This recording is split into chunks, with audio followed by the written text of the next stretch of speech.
자, 지금부터 여러분들 귀를 기울여 주셔야 될 부분이 좀 있는 게요.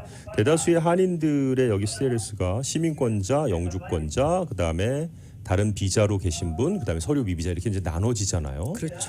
그런데 이제 예전에는 그런 거와 상관없이 정부에서 똑같이 도움을 많이 줬는데 어느 순간부터 이제 그 이민자들에게 도와주는, 그러니까 우리가 흔히 이제 전문용어로 공적 부조 뭐 이런 얘기를 하는데 그런 것들에 따라서 향후 신분을 바꾸려고 할 때에 조금 이제 걸림돌이 되는 부분에 대한 것들이 요즘 자꾸 많이 나오고 있잖아요. 맞습니다. 그래서 이번에도 뭐 카운티 정부에서 뭐 한다, 어디에서 뭐 한다 할 때 이거 받아도 되느냐 뭐 말아야 되느냐부터 고민들 하시는 분들 참 많으신데 오늘 전문가 모시고 그런 이야기 좀 나눠보도록 하겠습니다. 네, 제인정 종합 법률사무소의 제인정 변호사님 나오셨습니다. 어서 오십시오. 안녕하세요. 네, 반갑습니다. 반갑습니다. 네, 네, 잘 네. 지내셨어요? 네. 사실 저희가 한 주 정도 좀 건너뛰었고요. 그러니까 2주 네. 전에 영주권 신청 시 문제가 될 수 있는 공적 부조 부분에 대해서 뭐 그렇지 않은 항목 이런 부분 잠깐 다루고 이제 변호사님과 다시 말씀 나누기로 했었는데요. 오늘은 조금 그래도 구체적으로 얘기 나눠봤으면 좋겠네요. 네. 네. 자, 오늘 뭐 사실 내용이 굉장히 방대합니다. 그렇죠. 그래서 오늘 네. 다룰 수 있는 만큼 다루고 네. 2주 또 후에 또 저희들이 기회가 돼서 모실 수 있게 된다면은 계속해서 좀 이어나가도록 그렇게 네네. 하겠습니다. 네. 네. 자, 제인정 종합법률사무소의 우리 제인정 변호사님 모시는데요. 우선 이 공적 부조와 관련돼서 어느 부분부터 이야기하는 게 가장 좋겠습니까? 글쎄요. 일단은 네. 공적 부조 자체가 퍼블릭 베네핏이기 때문에 네네. 미국은 연방 제도를 하고 있으니까 연방에서 주는 베네핏들이 있고 네. 그다음에 각 주별로 주는 베네핏도 그렇죠. 있고요. 그렇죠, 네네네. 그렇죠. 또 카운티별로 주는 것도 있고 뭐 인디안 이런 분들은 이제 또 트라이브 부족이라 그래서 부족이 주는 거. 네. 또 비영리 단체들의 상당 부분들은 또 그랜트를 네. 정부에서 타는 그랜트들이 되게 많으니까 맞습니다. 네. 이런 여러 가지 종류의 공적 부조가 있어요. 네네. 그리고 지금 우리 사회자님이 말씀드린 것처럼 너무 광범위하니까 금년 5월 20일자로 이민국도 아마 이민국 직원들도 이렇게 따라가기 어려울 정도로 조금 일이 너무 복잡하고 그렇겠네요. 또 새로운 네. 그 자급자족 선언문이라는 게 18페이지나 되는 서류들을 모든 이민자들이 금년 2월 24일서부터 제출하다 보니까 네네. 아무래도 이런 심사를 하는 과정에서 이제 가이드라인처럼 이민국이 발표를 한 게 있어요. 근데 네. 간단치가 않고 말 그대로 되게 방대한 내용이에요. 음. 그래서 오늘은 이제 먼저 영주권을 취득하기 전에 있는 사람들이 받지 말아야 되는 거 먼저 설명해드리고 영주권 취득 직전에 있는 분들이요. 직전에 네네. 받지 말아야 될 공적 네. 부조. 네네네. 네네. 왜냐하면은 이제 심사가 제일 까다로운 게 아무래도 영주권 외국인이 영주에 거주할 수 있는 우리가 영주권자를 lawful permanent resident 그래서 영주권으로 이렇게 입고 갈 때 어떤 분들은 여권에 왜 PR이 써져 있는지 ARC가 써져 있는지 모르는데요. 네네. 영주권자의 PR은 permanent resident의 약자고요. 네. 그 다음에는 조건부인가 보죠? 아니에요. 아니요. 네. 시민권 하실 때 이제 해외 출입국 기록들을 다 적게 돼 있어요. 네네. 근데 많은 분들은 여권에 막 도장만 이민국에서 찍어주기 때문에 그게 무슨 뜻인지 모르고 계시는데 네. ARC라고 써 있는 거는 Alien Registration 카드라 그래서 우리가 영주권 카드는 Alien Registration 카드예요. 네. 이민국 양식으로는 I-551 양식이 영주권 카드거든요. 네. 그러니까 해외 나갔다 올 때마다 여권에 PR 또는 ARC로 찍혀 있는 도장이 영주권자를 이끌겠다는 뜻이에요. 그렇군요. 네. 근데 지금 제일 까다로워진 거는 영주권 받기 전에 많은 분들이 여기 불법 체류로 계시기도 하고 요즘 이제 서류 미비자라고 많이 부르는데요. 똑같은 뜻이에요. 네네. 네네. 그다음에 합법적인 신분을 유지하면서 뭐 유학생부터 F1 뭐 전문직 취업 비자 또 많은 주재원들 또 종교 비자 이런 분들이 신분을 유지하면서 또 제2원 인턴 같은 분들도 많이 나와 있으니까 네. 이런 분들이 이렇게 뭘 받아야 되는지 안 받아야 되는지 이렇게 혼동하는 경우가 많이 있어요. 그러네요. 잘못 받았다가는 이제 영주권을 추후에 신청할 때 못 받을 수 있기 때문에 네네.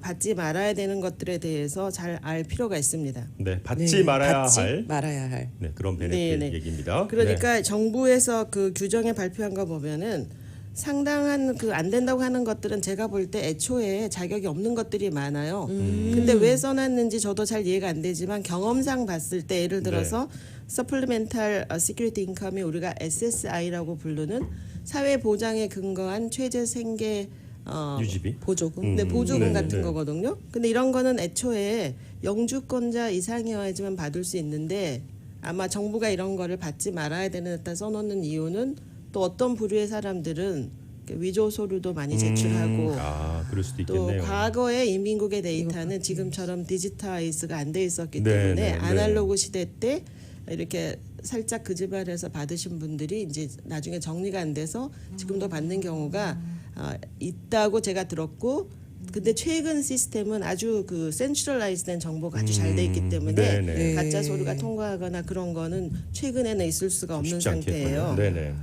그 다음에 이제 그 우리가 일반적으로 얘기하는 푸드 스탬프 네. 이런 거는 이제 받으시면은 영주권을 못 받는 걸로 돼 있는데 무조건 영주권을 안 주는 게 아니고요. 이 법이 적용하는 기간이 2019년 10월 15일서부터 적용하고요. 네. 법을 19년 시행한 거는 2020년 2월 24일 이후로 네. 영주권서를 접수하신 분들이 그 자급자족 선언문이라는 이민국 양식 I-944에 이 공적 부조를 신청한 적이 있는 것서부터 적게 돼 있어요. 네. 내가 신청했는데 안 받았더라도 불이익을 주는 거죠. 그러니까 신청만 해도 안 되는군요. 네, 신청을 한 적이 있느냐는 질문에 yes 하면은 일단은 불이익이 있어요. 그다음에 허가를 받았는지, 또 허가를 받은 다음에 혜택을 받았는지. 그런 질문이 있고, 또 받아서 안 되는 것 중에 한인들이 많이 또 제가 보고 있는 것 중에 메디칼이 있어요. 메디칼. 네, 네. 네. 메디칼은요, 이렇게 메디케이드, 미국 네. 연방 정부의 지원을 받아서 주 정부가 집행하는 프로그램인데 네. 50개 중에 한 12개 정도는 그냥 메디케이드라고 써요. 네, 네. 그러니까 이름을 들어서 이제 이렇게 헷갈릴 일이 별로 없겠죠? 그렇죠. 근데 캘리포니아 같은 경우는 그거를 메디칼이라고 부릅니다. 메디 캘리포니아 메디. 그거 같아요. 칼 할 때 C. 네네. 네, 네. 나머지 뭐 한 여러 주가 이름이 다 다르기 때문에 저도 외우기는 되게 어렵고 네, 네. 제가 뭐 알라스카 같은 경우는 거기 디날린 산이 되게 유명하잖아요. 네네네. 그래서 그런지 제가 이렇게 체크해 봤을 때 알라스카에서는 캘리포니아가 메디케이라고 하는데 디날리 케어라고 부르더라고요. 그게 그 메디케이드예요. 알라스카를 대표하니까 그 산이 네네. 그렇게 했군요. 네, 네. 그러니까 저희도 아리조나나 뭐 이렇게 콜로라도 타주에 있는 이민법은 연방법이기 때문에 네. 50개 주에 있는 모든 사람들을 어디 있든지 이렇게 차별 없이 도와드릴 수 있는데 네. 저희가 아리조나 손님들도 꽤 많은데 아리조나는 이름이 아주 길어요. 아리조나 헬스케어 코스트 컨테인먼트 시스템. 아이고. 이게 아이고. 메디케이드랍니다. 못 받게 하려고 이렇게 이름이 진 건가요? 아니 제 얘기는 사람들이 메디케이드, 메디칼 이런 거는 안 된다는 건 아는데 이름이 이렇게 바뀌었기 때문에 바뀐 거는 괜찮은 걸로 오해하거나 그렇죠. 네, 혼동할 네, 소지가 이름이 있다는 다르니까. 거예요. 네. 그럴 수 있겠네. 이건 또 딴 건가 보다 하고. 네네네. 네. 이게 다 메디케이드의 다른 이름이에요. 12개 주만 메디케이드란 단어를 그대로 쓰고 있고 나머지 와우. 50개 주에서 32개, 38개 주는 네네네. 다 다른 이름을 쓰고 있는 거예요. 아이고, 네. 네, 그래서 그런 거 안 되는데 특히 메디칼 같은 경우는요. 여기서 이렇게 임산부들이 유학생 와이프나 뭐 주재원들 와이프들 중에서도 소득이 아주 높지 않으면, 그러니까 소득은 연방이 최저 생계비 파버티 가이드라인을 매년 이민국을 통해서 발표하고 있어요. 네네네. 거기서 연방이 이제 예를 들어서 4인 가족의 최저 생계비가 예를 들어서 뭐 18,000불이다 그러면은 38%, 138% 소득 미만인 사람은 메디칼 해당 사항이 있는데 네. 제가 유학생들이 이렇게 간혹 가다가 메디칼을 갖고 계신 분들을 많이 보는데 네. 병원에서 일하는 소셜 워커들이 제가 보면은 너무 마음씨가 이렇게 좋게 얘기하면은 넓기만 하고 이민법에 대해서는 교육을 받으신 적이 없기 때문에 신청을 해주시는구나. 태어나는 자녀들은 시민권자라서 커버를 받아도 아무렇지도 않아요. 그렇죠. 근데 임산부들도 임신을 해서 경제적으로 여유가 없고 소득 가이드라인이 어느 정도 138% 미만인 경우는 신분에 상관없이 일단은 받아는 주는데 그게 이제 이멀전시 메디케이드는 그래서 예외적으로 괜찮다고 돼 있어요. 네, 네, 이머전시. 네. 생명이 뭐 왔다 갔다 할 때는 네, 뭐 응급실에 네, 들어가 네. 있다 할지 뭐 그 이멀전시로 가서 아주 생명에 위독한 상태에서 이멀전시로 받은 메디케이드는 상관이 없다고 돼 있고요. 네. 제가 임산부는 이멀전시가 그럼 언제까지가 이멀전시냐? 네. 그럼 아이를 출산하고 나서도 이멀전시냐? 그래서 요번에 그 이민국에서 나온 가이드라인을 보면은 네. 임산부가 받은 이멀전시 케어는 아이를 출산 후서부터 60일까지다. 그 전에는 제가 이렇게 구체적인 가이드라인을 이민국이 발표한 적이 없어요. 그냥 네. 이멀전시면 이멀전시. 괜찮다. 그랬는데 요번에는 출산을 한 경우는 60일까지는 이멀전시로 봐주는데 그 이후에 계속해서 메디카를 받고 있다면 그는 공적 부조다 이렇게 발표를 한 거예요. 그렇군요. 네. 그리고 임산부의 제가 몸조리 기간을 딱 둔 것 같아요. 그렇죠? 2달 네, 정도. 그래서 예. 제가 보면 60일이면 이제 꽤 제너러스하게 봐주는 거 그러네요. 같거든요. 네네. 그렇다고 받으면은 더 도움이 된다는 뜻은 아니에요. 그 받은 거를 그 자급자족 선언문이라는 서류에다가 예. 다 적어야 되기 때문에 제가 실제로 인민국에 가 보면 상당히 많은 그 인민국 직원들이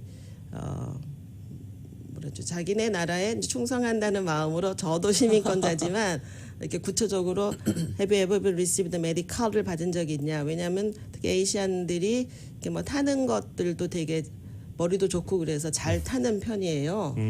그러니까 그런 걸 잘 찾아내는 정보에 또 서로 정보 굉장히 공유도 잘하고. 네. 퍼블릭 베네핏을 받은 적이 없다고 썼음에도 불구하고 실제로 영주권 인터뷰를 가면 그게 가족 초청이든 초비민이든 특히 자녀가 태어났을 경우에 이 아이는 보험을 어떻게 했느냐, 물어보기 메디카를 시작하면, 받았느냐 아주 자주 물어보는 네, 질문입니다. 네. 그러니까 내가 이멀전시로 케어 받는다 그래도 인민국 직원의 재량이 거절을 하지 않겠지만은 정부 도움을 받은 경우에 케이스 리뷰가 필요하다 이런 식으로 소리를 지어낼 소주가 아주 많이 있거든요. 네, 네. 네. 그래서 현금으로 냈거나 예를 들어서 보험으로 커버했으면 어떤 까다로운 직원들은 보험으로 낸 그런 기록을 보여달라.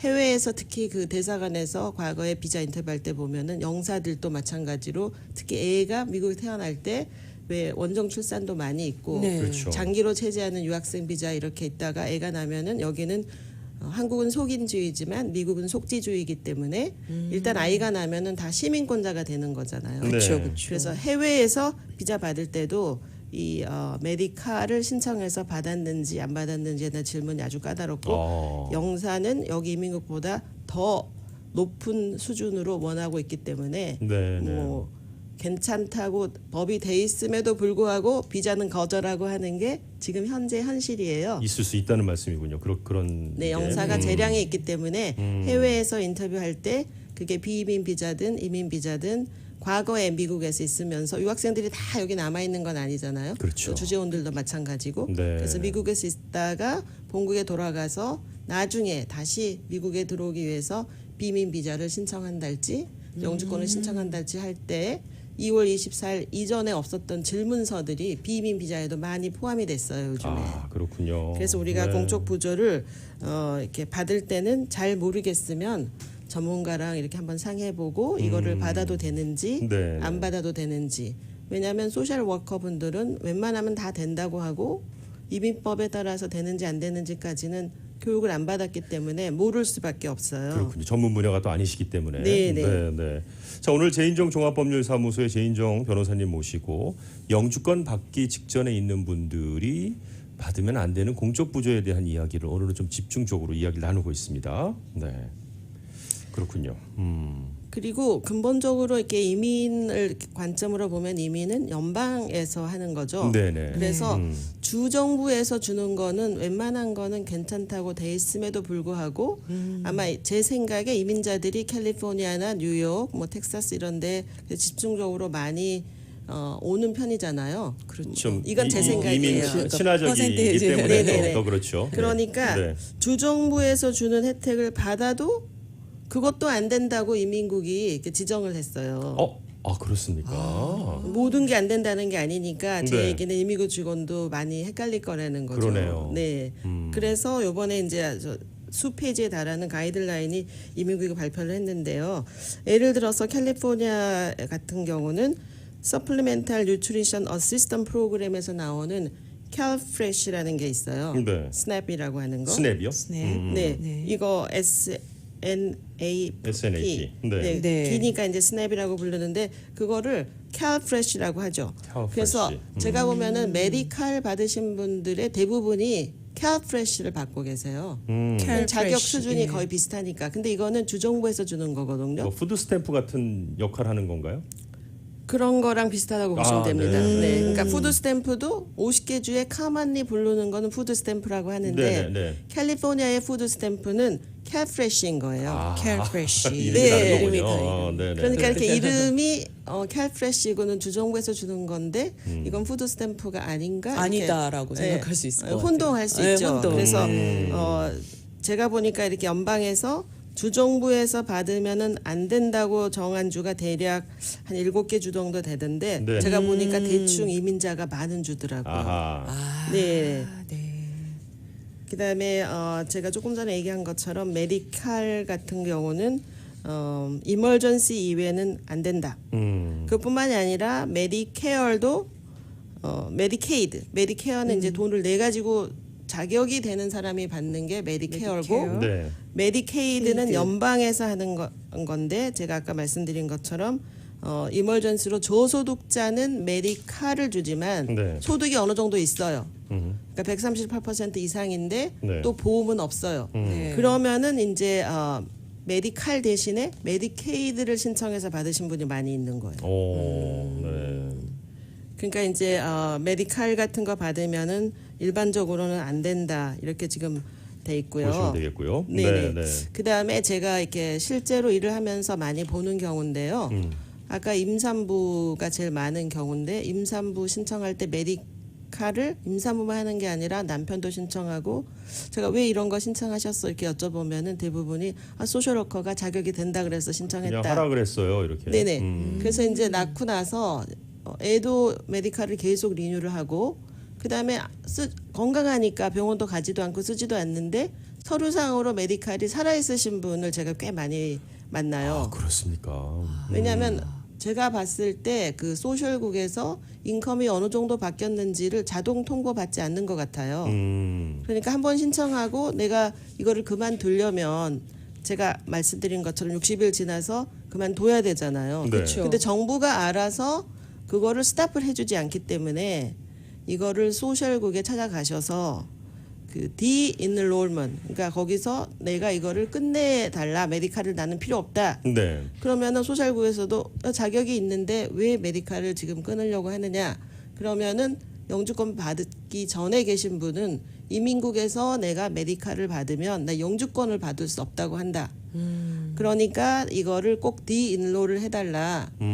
제가 그 3월 달 이전에 소셜국이 문 닫기 전에 그렇게 손님을 몇 분 소셜국에 보냈거든요. 네네. 그랬더니 소셜국 오피서가 하는 얘기가 디인롤은 시켜주는데 제가 손님들이 해온 거를 그 자리에서 프린트해서 받아 갖고 오세요. 이민국에서 문제를 삼으면 그걸 제출을 해야 되니까. 네. 그랬더니 아마 코비드 때문인지 옛날 같으면 그 자리에서 프린트아웃 해줬는데 메일로 보내줄 테니까 가서 기다려라. 그렇지만 컴퓨터 데이터베이스에 오늘부로 메디칼을 이제 터미넷 했다는 거를 디인롤먼 했다 그러고 네. 이민국에서 원하는 서류가 신청한 적이 있거나 허가가 나왔으면 이민국은 하나하나 확인할 시간이 없어요. 그렇죠. 그러니까 영주권 신청자가 본인이 혜택을 더 이상 받지 않는다는 증빙 서류를 받아서 본인이 갖고 있어야 되는군요. 네 물어보는 말에 답만 할 뿐만 아니라 서류로 제출도 제시해야 하셔야 돼요. 음.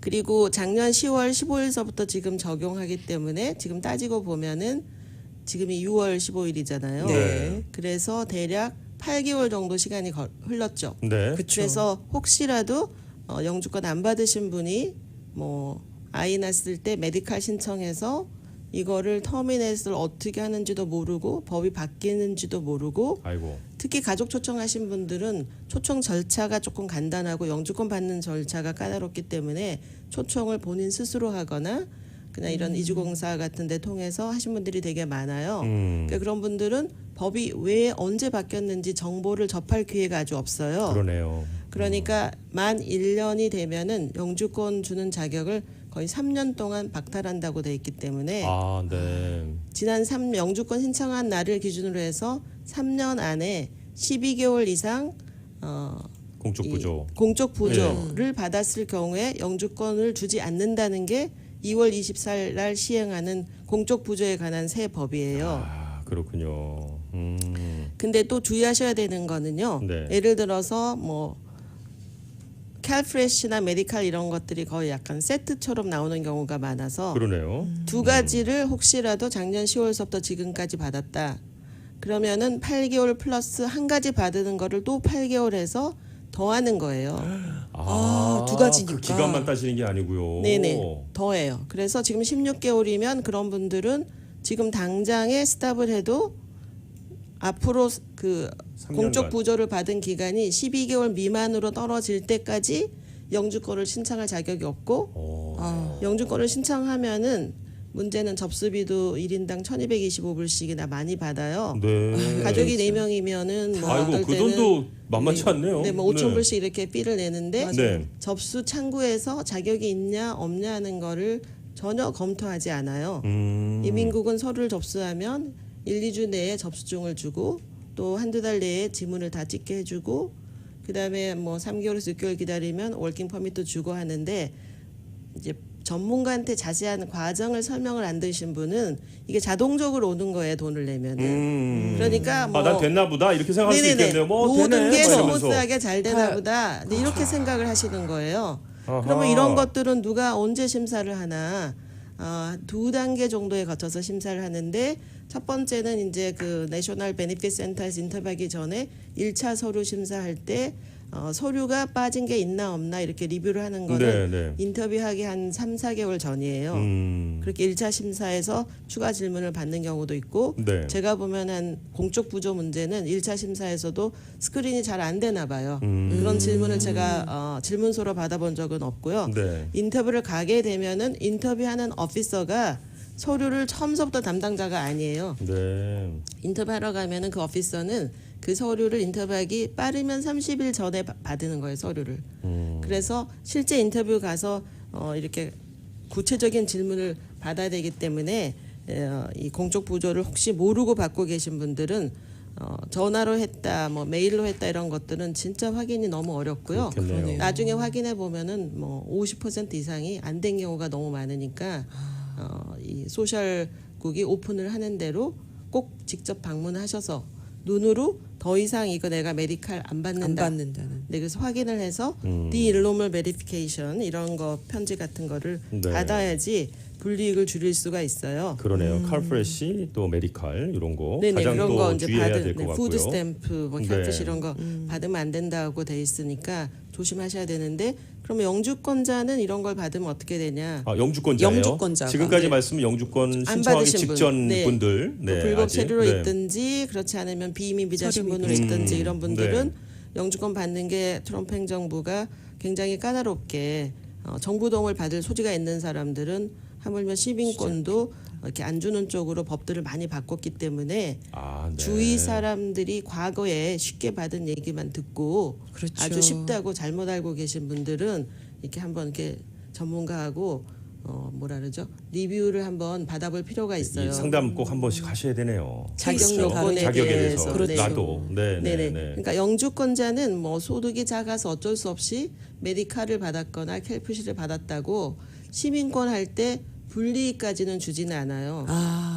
네네네. 왜냐하면 그거는 이제 어쩔 수 없이 인컴이 작아서 아프면 그렇죠. 받아야 되는 거잖아요. 네네. 그래서 그런 거는 괜찮은 걸로 돼 있는데 시민권은 기회가 되면 제가 다음에 이제 더 여러 가지 토픽을 한번 시민권을 준비하는 커버를 분들에게. 해드리겠지만 공적 네. 부조에 관한 거는 그냥 이렇게 질문서에는 없지만 그럼 뭘 보냐면 시민권 할 때는 세금 보고를 보는 거예요. 세금 보고를. 네네네. 그러니까 세금 보고서가 그 가이드라인 연방이 가이드라인 준 게 파버티 가이드라인이 최저 생계비 가이드라인이거든요. 네. 저희가 그래서 시민권 할 때는 특히 한국 분들은 자영업 하시는 분들이 너무 많으시잖아요. 네, 그렇죠. 네. 그래서 스케줄 C로 보고하실 때 예를 들어서 매출이 15만이라도 경비를 막 14만 불 처리해가지고 내가 실제 인컴은 만 불밖에 안 벌었다.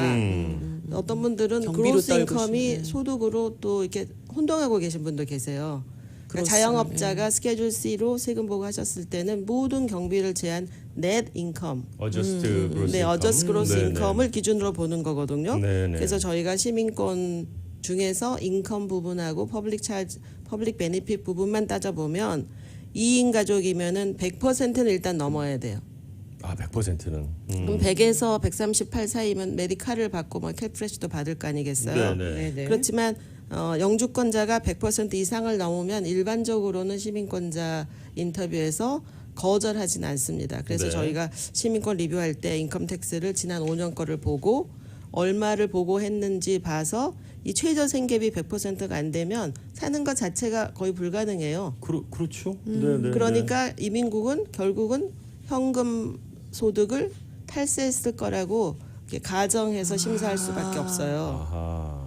그 가능성을 열어놓게 네, 되겠네요. 특히나 정부가 발표한 그 최저 생계비 가이드라인도 하와이, 알래스카 빼고 네. 48개 주를 모아서 에버리지 한 거기 때문에 사실 캘리포니아, 뉴욕은 아시다시피 더 더 더 높죠. 높아야지 되잖아요. 되는데 약간 다행인 것은 그래도 그나마. 심사 기준으로 48개 주의 평균 금액으로 돼 있으니까 이 금액도 보고 안 하면은 네네네. 시민권을 통과하기 어렵다는 뜻이거든요. 그러네요. 네. 그래서 2인이면은 100%가 보통 17,240불 정도 되고요. 네. 4인 가족이면 26,200불 정도 되는데 이 소득의 근거도 가족 초청을 해서 초청자가 문호가 풀렸을 때 피초청인을 재정 보정할 때는 또 125%를 벌으라고 돼 있어요.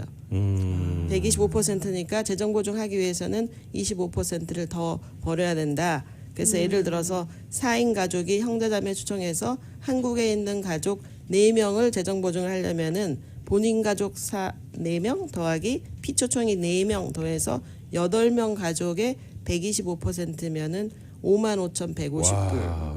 근데 형제자매가 한 명 더 있어서 3년 전에 4인 가족이 또 비자를 또 받아갖고 비자를 왔어요. 받았다. 그럼 거기다가 더하기 4명 해서 1인당 5,600불씩 더하고 약간 이런 식의 이제 이민국 복잡하네요. 가이드라인이 있어요. 네, 네. 네.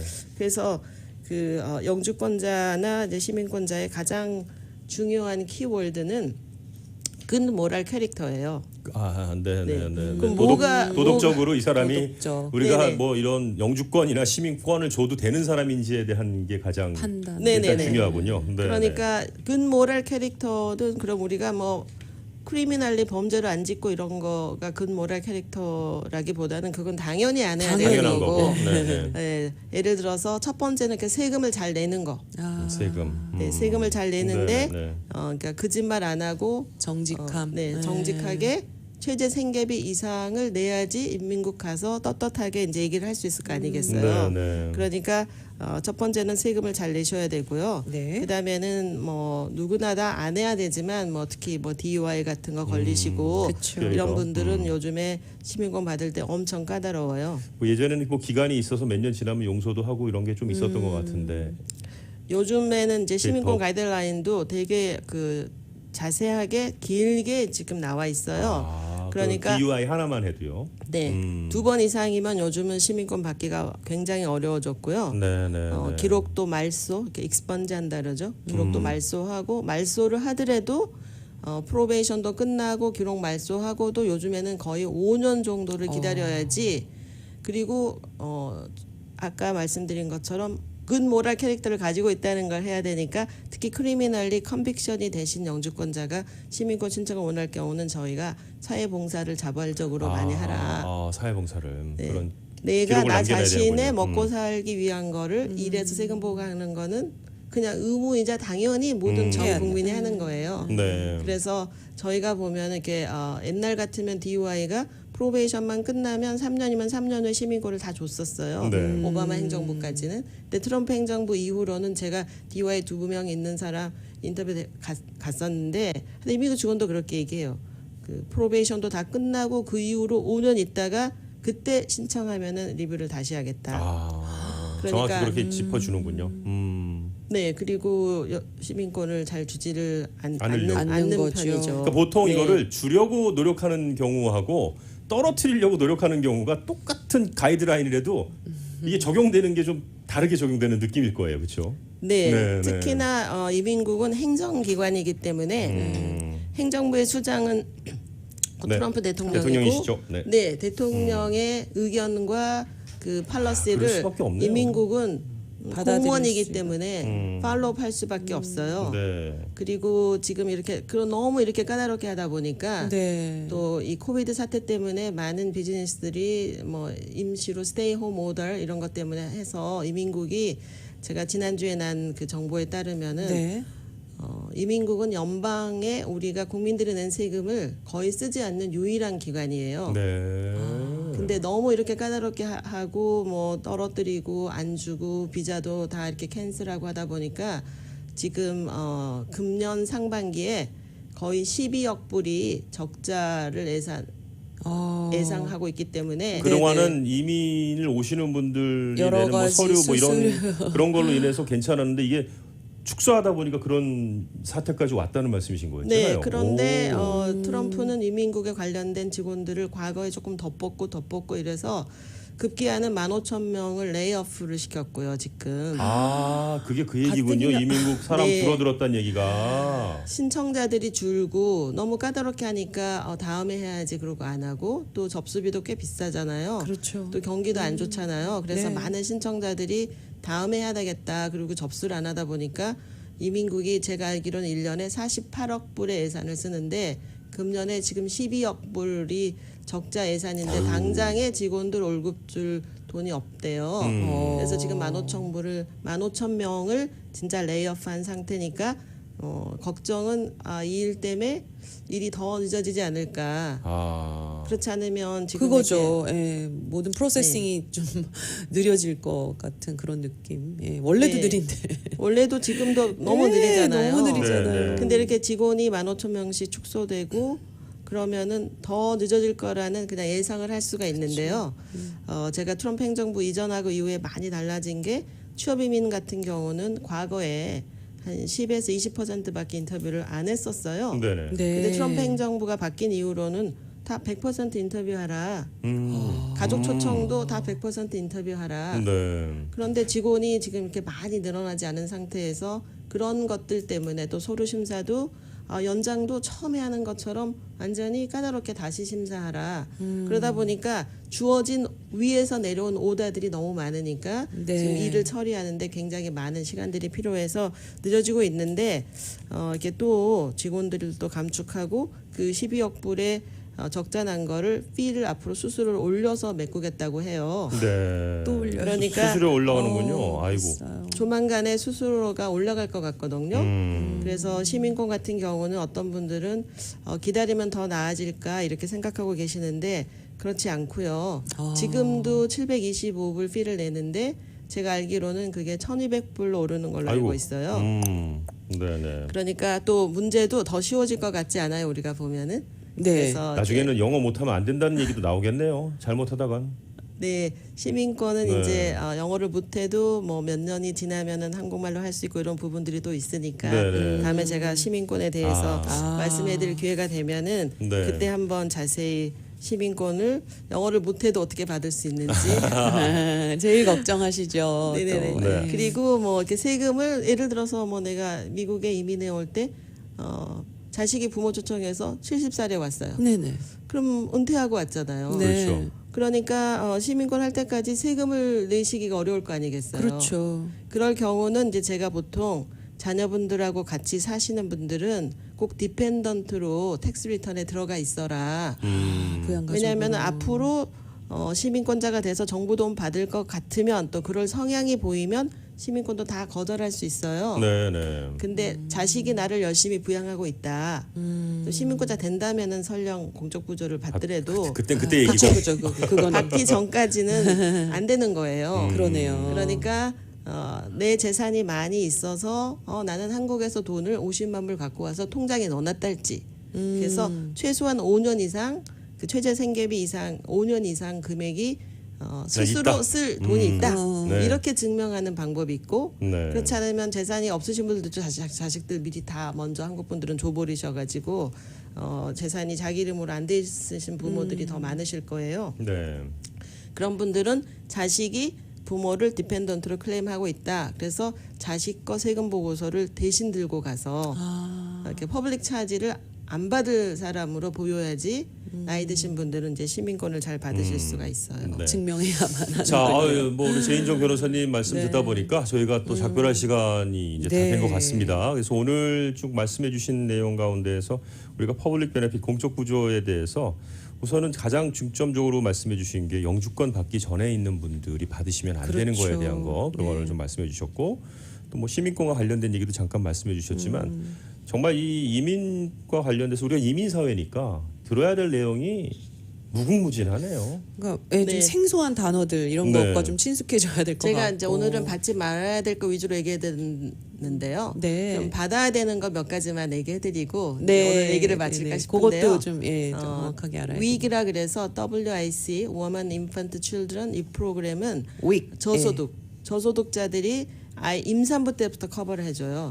네. 그것도 약간 그 데뷔 카드처럼 주거든요. 한 네. 달에 정확한 금액은 모르겠지만 한 250불 정도 쿠폰이 나와서 아이가 5살 때까지 커버를 해주는 거예요. 네. 또 제가 받으면 안 된다고 얘기했지만은 뭐 이거는 누구든지 받아도 괜찮은 걸로 돼 있어요. WIC, WIC. 네, 그래서 이게 아이가 5살 미만인데 인컴이 많지 않으신 분들은 이런 거 하셔도 되고 학교 급식이나 뭐 교통 바우처, 또 육아 및 발달 장애 뭐 프로그램에 관련된 거, 베테랑 되신 분들은 베테랑 관련된 거, 교육에 관련된 거, 그다음에 잡 트레이닝에 관련된 거, 그러니까 현금이 아닌 이멀전시 왜 물품 받는 거 있잖아요. 네네네네. 부재센터에서 받고 네네네. 이런 것들은 다 그 영주권하고 상관없는 걸로 받으셔도 되네요. 받아도 괜찮은 것들로 돼 있습니다. 네, 다음번에 모실 때 이 얘기 또 한 번 더 또 한 번 나눠보도록 더 하도록 하겠습니다. 그래도 네. 부분에서 알아주시고 또 자. 다음번에 시민권에 대해서도 좀 또 네. 알아볼 수 있습니다. 오늘 제인종 네. 종합법률사무소 혹시 연락처 필요하신 분들께 잠시 안내해드리면요. 213-738-0928,